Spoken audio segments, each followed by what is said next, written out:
Real Virginia is proudly produced by the Virginia Farm Bureau Federation. For almost a century, Farm Bureau has been a friend of the farm for all Virginians. Visit our website at vafb.com. Hello everyone, and welcome to Real Virginia, a show about Virginia agriculture and the people who produce the wonderful local products we enjoy. Brought to you by the Virginia Farm Bureau. The State Fair of Virginia has a special program to honor farmers this year. Chef Tammy Brawley shares her recipe for a simple roast chicken dish. And we visit the mountains of Floyd County for this week's County Agricultural Close-Up. Home will always be Virginia, between the Blue Ridge and Chesapeake Bay, Atlantic to Appalachia, home in my heart always. Welcome back to Real Virginia, everyone. We're coming to you this week from the Meadow Event Park, home to the State Fair of Virginia. Each September, the fair offers educational tours to thousands of school children to introduce them to agriculture. Norm Hyde reports this year they will have a unique souvenir to bring home. Collecting trading cards started with baseball players all the way back in the 1870s. It's still a popular hobby with adults and kids alike. Today, all sorts of heroes have their own trading cards, including Virginia farmers. This year, the State Fair of Virginia will distribute thousands of ag superhero cards to youth visitors. Our people in agriculture, our farmers, our trade skills, our people in natural resources, taking care of land and water and feeding the world, they are our superheroes. And so we wanted to feature that in a fun way to get kids excited and start conversations and engage them in new ways. Because what kid hasn't collected Pokemon cards or any form of trading cards at some point in their life? Sarah Jane Thompson with the State Fair of Virginia has been organizing the Ag Superheroes Trading Card Project for a year. The first 14 cards include more than pictures of different farmers. They offer a look at each superhero's path in agriculture. We really wanted to make sure we were representing the whole industry, the diversity, the challenges, the regions of Virginia. So we have people of all ages, all backgrounds, people who were raised in agriculture and people who fell into it, people who found that they loved being in nature and taking care of fish and trees, and people who had agriculture as a second career. I just thought this is the coolest thing, and I'm really honored that I would make that class of people, especially this first year. The questions that were asked were questions about me and my life and stuff, but it also had if you want to say anything to these young people that'll be reading these cards, what would you want your message to them to be? And that's real clear, only you know what you're capable of in your life, and you need to focus on that and don't let anybody deter you from what your dreams are. Robert Mills Jr. is one of only a few Virginia farm leaders who wasn't born into a farm family. That makes his story inspiring to many young people interested in agriculture. Today, he raises 4 types of tobacco, has a poultry breeding house and a cattle herd, and serves on the Virginia Farm Bureau Federation Board of Directors. I came home after 2 weeks of an agricultural class at Blair's Junior High School and I told my parents, I said, look, I want to farm. Both of them laughed. We lived on an acre lot in a subdivision right outside of Danville. And I had a passion for it. So it was a farm in the neighborhood. I went to work there. I worked there for 9 years. And that's where I learned how to farm, was from that family. And was still continuing to do my operation on the side and kept getting bigger and bigger and bigger. And so the whole time I'd always wanted to farm. That was my ultimate goal. Another ag superhero is raising her family on a farm while serving the agriculture community. Dr. Amy Johnson wants young girls to know agriculture is a field where they can thrive. I want that girl to feel empowered. I don't want her to feel like that she has to be held back because it's a traditionally male role or male field. In medicine, we typically think of doctors as being male. In agriculture, we think of farmers as being male. And we're breaking stereotypes left and right. And if there's something that she wants to do, all she has to do is set her mind to it. And I want that little girl to feel like her dreams are as big as they want to be and she can achieve anything that she sets her mind to. Johnson is a nurse practitioner who serves the rural community of Bedford County while helping on the farm with her husband, W.P. She's also an advocate for agriculture at the state and national level. I travel around the state and in surrounding states and speak to FFA groups, Farm Bureau groups, special interest groups, fire and EMS groups about the importance of farm safety, how to respond to farm calls, how to save farmers without them becoming accidents themselves, the importance of preventative health care on the farm and really taking care of themselves in order to allow them to farm as long as they possibly can. And then in recent years, with a focus on mental health and the importance of taking care of ourselves, not just physically but mentally, have started doing talks on mental health and decreasing the stigma of mental health and realizing that mental health is as important as physical health and really taking care of ourselves emotionally.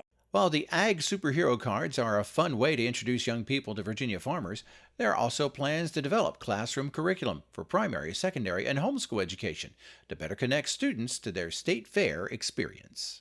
We are going to make sure that all teachers that want one, any teacher that comes through, has access to these trading cards to use into their own classrooms, where they can have their own set of the 14 trading cards with the accompanying lessons to take back and utilize with their students, and so their students can have their trading cards, the teachers can have their giant trading cards, and really engage those students so they're hopefully learning about agriculture and where their food comes from. Each farmer's image on the cards is a superhero caricature, and the cards offer a look at each superhero's weakness. It's been funny seeing some of their reactions of having bigger eyes or bigger noses, but giving them kind of that glossy superhero comic book feel, and then adding a cape onto all of them. One of the fun things they're going to find out about me is that I do not like spiders. I'm going to say spiders are my nemesis. And I have this interesting fascination with Bigfoot. That's an interesting thing they'll find out about me. But they're also going to find out that I truly believe that with a cape and a tiara, you can save the world. So you just have to have the right tools. Each year, more than 10,000 Virginia elementary, middle school, and high school students tour the State Fair of Virginia as part of the Educational Expo or participate in livestock and vocational education competitions. Each of them will be offered an Ag Superhero trading card.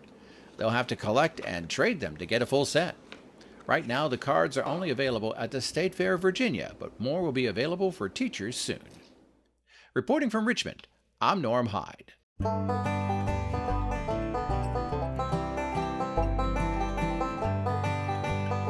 While less than 2% of Americans are active farmers, the entire industry of agriculture is one of the nation's largest economic sectors. Feeding the nation and the world touches almost every part of the U.S. economy, from education to research, from transportation to retail grocery stores. Support industries like farm equipment dealers and meat and vegetable processors are other hands-on parts of the agriculture and food sector. Scientists, bankers, and truckers all have a role to play. There's plenty of opportunities for young people to find their niche in the industry of agriculture. To learn more, visit the National FFA Organization website. Hi, today we're going to be talking about cabbage from the ground up. Please stay tuned. Farming is a rewarding way of life, but it can also be full of challenges. If you or someone you know is struggling, call or text the AgriStress helpline at 833-897-2473. It offers 24/7 access to professionals who can support someone in need and help find mental health services in your community. Please make the call, because healthy farms depend on healthy farm families. That's 833-897-2474. Many Virginia gardeners don't stop with summer vegetables. Chris Mullins with Virginia Cooperative Extension has some tips for fall cabbage production from the ground up.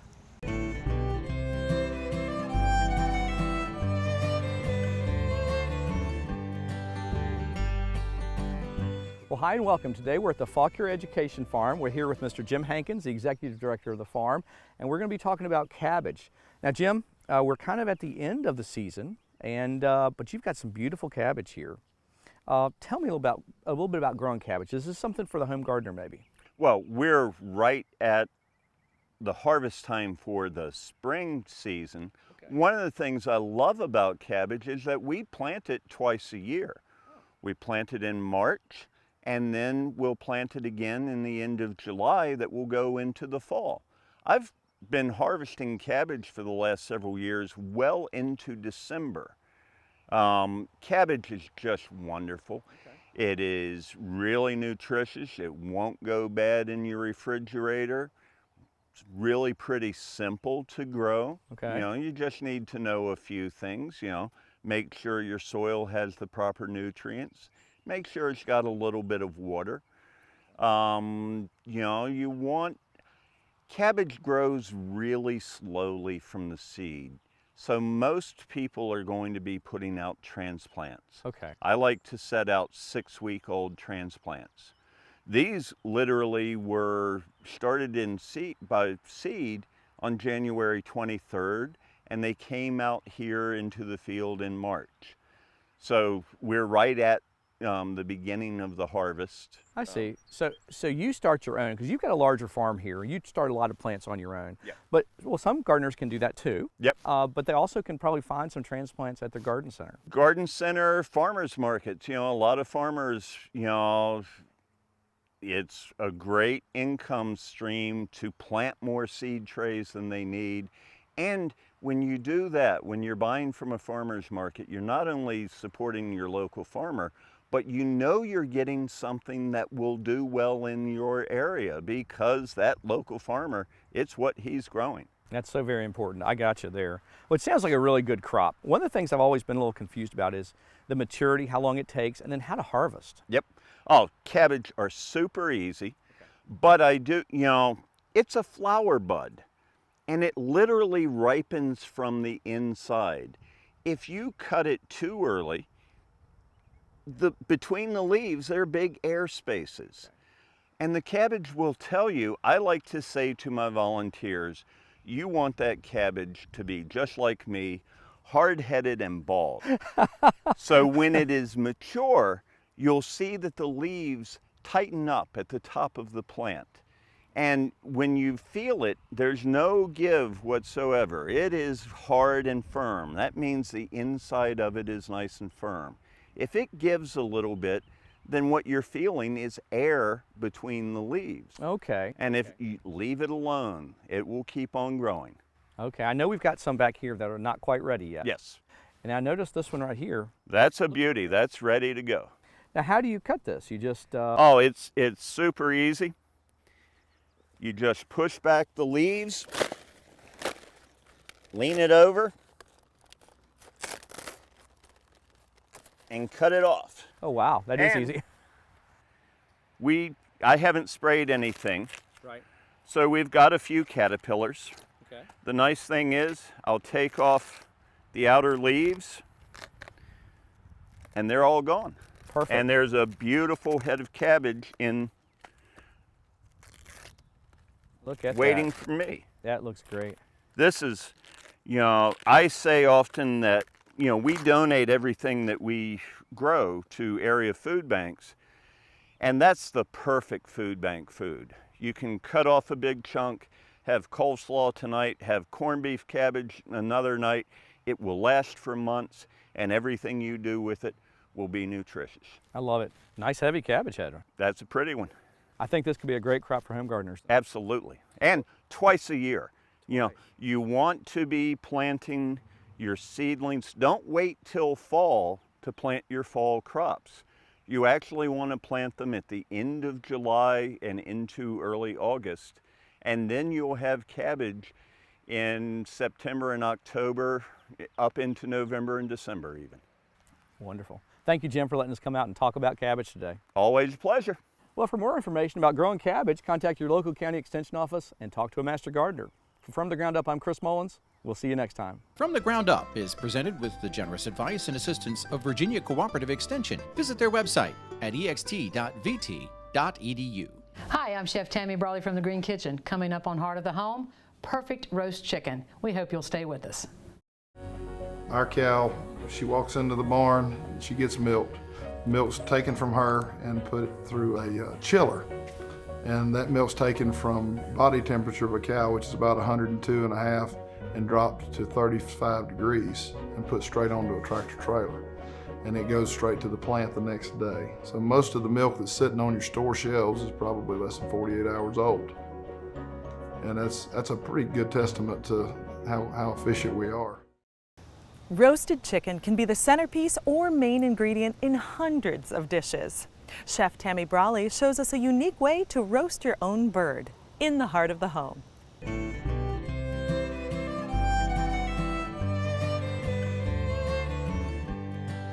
Hi, I'm Chef Tammy Brawley from the Green Kitchen, and welcome to Heart of the Home.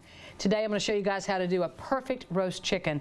You know, Virginia is home to a lot of different farms, and they all raise chickens differently, but they're all delicious.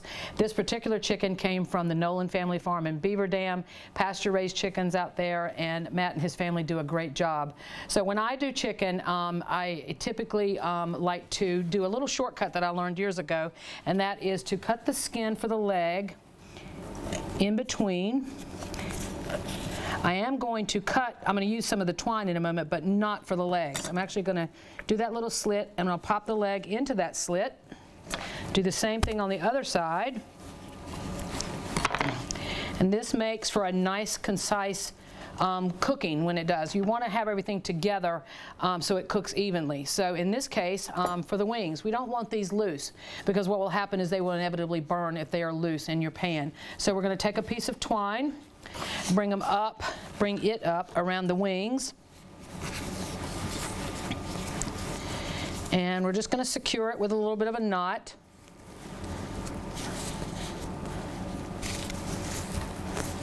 All right, we'll cut the excess off. And now we're actually going to take our chicken and we're going to rub it with olive oil and salt and pepper. If you've watched any of my episodes before, you'll know that that's my holy trinity of cooking, and that is olive oil, salt, and pepper.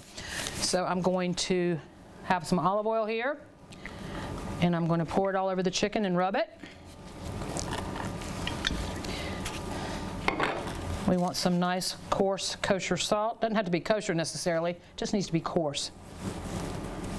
And pepper. And the salt and pepper are going to give this a nice crispy skin, which is actually my favorite part of the chicken. So we're going to turn it over. And again, we have olive oil. Now, whatever size chicken you want to use is up to you. The basic thing about chicken is, and just about any meat, is 15 minutes per pound to cook. So this is about a 4-pound chicken. So we're looking at about an hour in the oven on about 400 to 425 degrees. I always like to give a range there because I don't know your oven like you do. And so we're going to pop this into the oven for about an hour, and we'll be back. All right, so our chicken has been in the oven at about 15 minutes per pound. So if you've got a 4-pound chicken, obviously that would be an hour. We've let it rested for a little bit so I can handle it so it's not too terribly hot. We're going to put it on our cutting board. You can do this with a knife, you can do it a combination with your hands, but I'm going to start with the wings. We're going to pull the wing portions off. We're going to put those on our platter.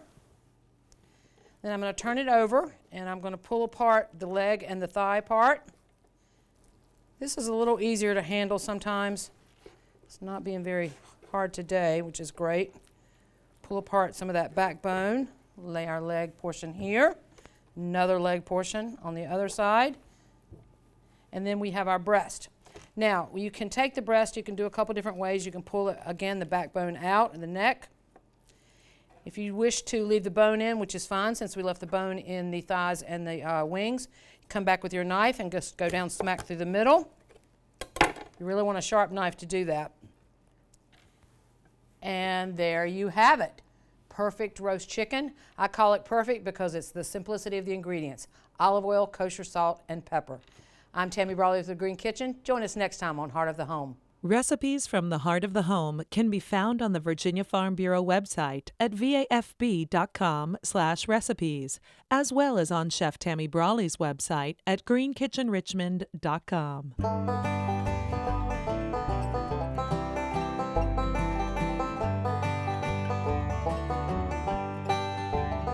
poultry is Virginia's top farm economic sector, and broiler chickens are Virginia's top farm commodity in terms of sales.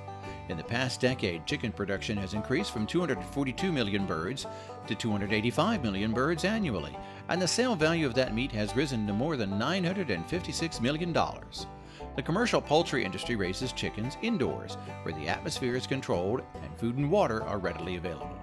Almost all Virginia chickens are raised under contract to several poultry companies. This integrated business model is a major reason chicken is one of the most affordable protein sources for consumers. Floyd County is home to breathtaking views and lush vistas. And as Burke Moeller shows us, the people there are finding creative ways to continue in agriculture. Located in southwest Virginia, Floyd County is home to many traditional forms of agriculture, like raising beef cattle and cornfields. But this isn't just any cornfield, it's also a corn maze that's part of an agritourism site. The maze is part of the Turner family farm, and as you can see from above, the path of the maze was cut to reveal the name of the farm and their logo. It was cut using a zero-turn mower guided by satellite technology. Wes Turner and his brother Jason operate the farm, and agritourism is only part of their operation. Cattle, pigs, we have a garden space, probably roughly an acre and a half of garden. Wide variety of stuff from green beans to hot peppers, tomatoes, potatoes, you know, your typical things. We also have about a quarter acre or maybe a little bit more of sweet corn that we raise and sell. Much of Floyd County is mountainous terrain. Buffalo Mountain is the most recognizable peak. The shape resembles the head of a buffalo, and as a result, many people in Floyd have identified with the animal. The buffalo is the mascot of Floyd County High School, and there are other references to the buffalo throughout the county. Even though Floyd County is remote, there's plenty of high-speed internet for those who want to work remotely. We have our own telephone company in this county and always have. The history on that is basically Ma Bell wouldn't come up here because there wasn't enough people. So we created our own telephone company. So we've had advantage of a lot of the grants and things, and so we have all underground wire, we have all broadband, we have a vast system here that most other counties would only dream of. Gray Lindberry raises beef cattle on his farm of more than 400 acres. Most Floyd County farmers are beef cattle producers, with the hills providing ample space for grazing. There were once plenty of dairy farms to be found in Floyd, but that has declined in recent years. Mark Sowers runs one of the dairies still in operation, though he also has a herd of beef cattle. We have 250 to 260 brood cows, primarily Angus Simmental cross. We're able to sell them. We rotate and keep young stock, and we have a sale every 1st of December that will market those animals to other farms throughout the Virginia and the surrounding states. Wyatt Gerhardt grows plenty of corn, but it's to feed the cattle he raises on his farm. He grew up on the farm and knew it was his calling from an early age. I don't know how to do anything else. But yes, ever since I was a little kid, all I can remember wanting to do is what I'm doing today. So raising cattle. I like taking an animal from the day that he was born and turning him into something that is a better product, knowing that I've had my hand in everything making that product what it is. There are 741 farms in Floyd County, covering 110,287 acres. The market value of all agricultural products is $33,724,000. That's roughly split between livestock and crop producers. Livestock edges out, delivering $17,439,000. Cattle and calves bring in $13,706,000, while milk from cows account for $3,281,000. Crops account for $16,285,000. Most of that is from nurseries, greenhouses, and Christmas trees. They bring in $10,832,000. Hay and other crops deliver $2,047,000. David and Robert Ingram operate a retail store specializing in farm supplies and equipment. They also run a dairy farm across the street. We have farm supplies, I wouldn't say we're a total farm supply dealer, but we have a lot of the things. We have feed, seed, fertilize, fencing supplies, cattle working equipment, animal health products, small line of hardware. It's been going on here since 1945. Our grandparents started the store at that time. From retail outlets to raising livestock, Floyd County farmers are finding ways to keep agriculture alive in their community. They know the lush green hills and high-speed broadband infrastructure will attract many newcomers, and they're looking forward to celebrating agriculture with their new neighbors. In Floyd County, I'm Burke Muller reporting. We're so glad you could join us this week to celebrate all the bounty Virginia has to offer. From the kitchen to your home and garden to our beautiful wide open spaces, we are proud to say that this is Real Virginia.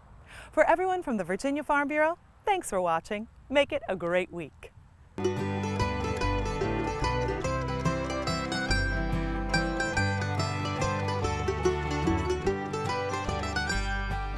Home will always be Virginia, between the Blue Ridge and Chesapeake Bay, Atlantic to Appalachia, home in my heart always.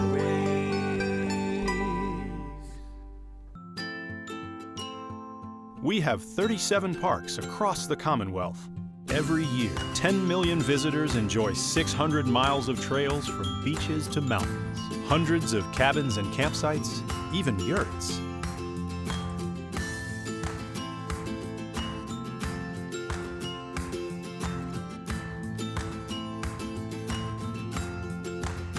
We are Virginia State Parks. Every spring and fall, Virginia farmers and other motorists nearly collide on rural roads. Sometimes these collisions can be dangerous or even fatal. Glenn Keller of Shenandoah County says when a car traveling 55 miles an hour suddenly meets much slower moving farm equipment, the odds of a collision shoot up. It's pretty dangerous when you get out on the road because we have a lot of hills in this valley, blind hills where you don't know what may be coming on the other side of those hills. And when we move something wide like the piece of equipment behind me, we usually have an escort in front. But if the people don't pay attention to that, you have to be prepared to react pretty quick. We'll get to a blind hill and someone will follow you for a mile or so, and they finally get enough of it and want to go around, and they're usually upset and pick the wrong place. Farm equipment operators are required to display a slow-moving vehicle emblem when they're on a public road. When you see that, or any farm vehicle, slow down. Give them plenty of space to do their job so you both can go home safely.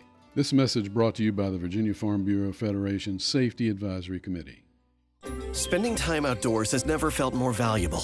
Whether it's exploring nature or relaxing in your yard, let's do it responsibly. Before going out, check for closures and fire restrictions. Practice social distancing, even when outside and on the trail. Back at home, if burning yard debris, keep your pile small. And no matter where you are, be sure to properly extinguish any outdoor fire. Drown, stir, drown, feel. We're all in this together. Help keep our safe places safe. Put the keys down, Kevin. But I'm gonna drive home. There are several warning signs present that you shouldn't be driving. My text to emoji ratio has gotten a little out of hand. A little? Yep, I'm definitely gonna call a ride home.